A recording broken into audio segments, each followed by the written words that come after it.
ज्यादा प्रभावित हुआ है? यहाँ के कितने लोग अब भी लापता हैं? देखिए जसप्रीत, ये वो इलाका है जो सबसे ज़्यादा प्रभावित हुआ है। और इस गांव की अगर तस्वीर अगर आपको दिखाएं तो ये सामने आपको रैनी गांव दिखाई दे रहा है। और इसी गांव के ज़्यादातर लोग नदी किनारे काम कर रहे थे।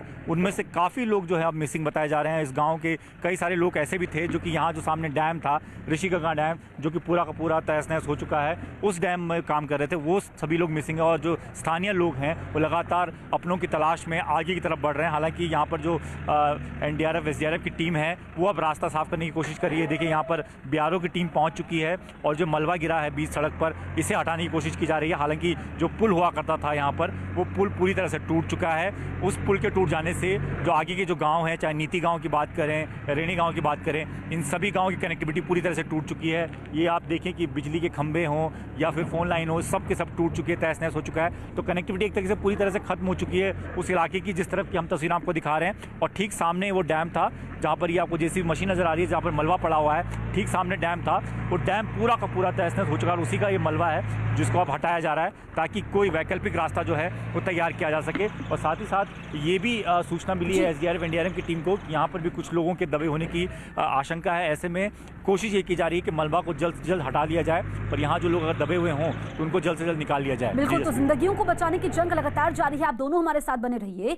उत्तराखंड में आई तबाही के बाद रेस्क्यू ऑपरेशन का काम लगातार जारी है। इस बीच जिंदगी को बचाने की जंग की कुछ तस्वीरें सामने आई हैं। उत्तराखंड पुलिस ने जल प्रलय के समय रेस्क्यू हुए लोगों का वीडियो ट्वीट किया है। इन तमाम लोगों को तपोवन डैम की टनल से रेस्क्यू किया गया। इस टनल में 12 लोग फंसे हुए थे।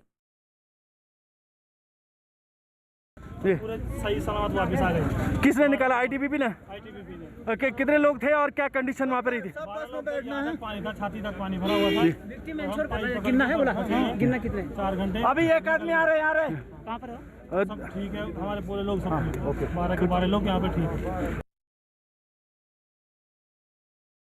दीपक, ये जो लोग बच निकल आए हैं ये तो खुशकिस्मत थे दीपक बिष्ट, लेकिन हर कोई खुशकिस्मत नहीं है इनकी तरह। और प्रशासन के लिए सबसे बड़ी चुनौती है कि जो लोग लापता हुए हैं उनकी पहचान करना। देखिए, बिल्कुल निश्चित तौर पर अभी एक ताज़ा जानकारी दे दूं जसप्रीत, क्योंकि आप पहले भी ये सवाल पूछ चुकी थी कि जो लोग मिसिंग हैं उनकी क्या पहचान हो पाई है। तो ये बताया जा रहा है कुछ लोगों के द्वारा, DGP साहब से हमने ये सवाल पूछा तो उनका कहना है कि 121 लोगों की लिस्ट यहाँ पर तपोवन वाले वो लोग हैं जो इनकी बनाई गई है, लेकिन वो लिस्ट हम तलाश रहे हैं, अभी हमें मिल नहीं पाई है जो यहाँ पर बनाई गई है। वहीं 32 से 34 की लिस्ट जो है वो जहाँ पर दीपक रावत हमारे सहयोगी हैं वहाँ पर बनाई गई है। तो ये वो लिस्ट है जो मिसिंग है, लेकिन इन मिसिंग लोगों को तलाशना सबसे बड़ा टास्क इस वक्त है, क्योंकि उसके लिए आप तैयारियाँ देख सकते हैं, चाहे सेना हो, ITBP हो या SDRF NDRF, सभी के लिए एक बहुत बड़ा टास्क है। क्योंकि जो मलबा है वो काफ़ी हद तक इस कदर जा चुका है जिसके अंदर किसी को भी अगर कोई मैनुअली अगर वहाँ जाता है तो वो खुद फंस जाएगा।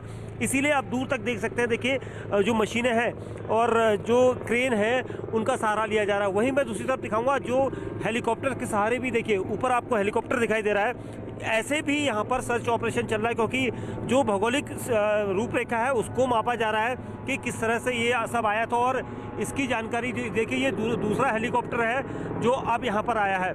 इससे पहले सेना का हेलीकॉप्टर पहुँचा था। तो ये जानकारियाँ लगातार हवाई स्तर से भी जानकारी जुटाई जा रही है और निचले स्तर पर भी, क्योंकि भौगोलिक जो रूपरेखा है उसको तैयार किया जा रहा है कि क्या किस तरह से ये आपदा आई थी और कितना इसका जो प्रभाव रहा था वो देखना ज़रूरी है। और सबसे अहम चीज़ है जो जवान यहाँ पर पहुँचे हैं, रेस्क्यू ऑपरेशन उन लोगों का जो मिसिंग है, क्योंकि कुछ ऐसे लोग थे जिन्हें जवानों ने बचा लिया था, लेकिन कुछ ऐसे लोग हैं जो अभी भी टनल के अंदर फंसे हैं। हो सकता है वो किस कंडीशन में हो, उसको लेकर यहाँ पर जल्द से जल्द तैयारियाँ जो है यहाँ पर अमली जामा किया जा रहा है ताकि जल्द से जल्द उनको बाहर निकालने की कवायद की जा सके। जी बिल्कुल दीपक बिष्ट, लापता हुए लोगों को ढूंढने की चुनौती, जो शव निकाले गए हैं उनको पहचानने की चुनौती, जिंदगी को पटरी पर लाने की चुनौती, तमाम चुनौतियां हैं इस वक्त प्रशासन के सामने। इस वक्त रेस्क्यू ऑपरेशन में कितनी टीमें जुटी हुई हैं?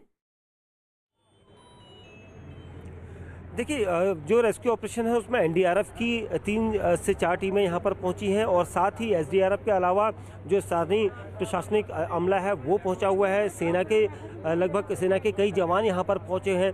एसडीआरएफ और एनडीआरएफ की टीमें पहुंची हैं, आईटीबीपी की लगभग 200 से ज़्यादा जवान यहां पर मौजूद है।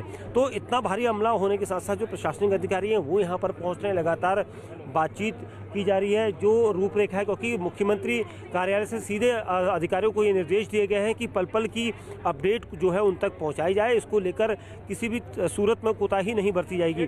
और इसको लेकर ज़्यादा सवाल यहाँ पर है, क्योंकि देखिए जो रेस्क्यू ऑपरेशन की जगह है वहाँ पर ज़्यादा भीड़ ना हो, इसको लेकर सभी को दूर रखा गया है। ये सभी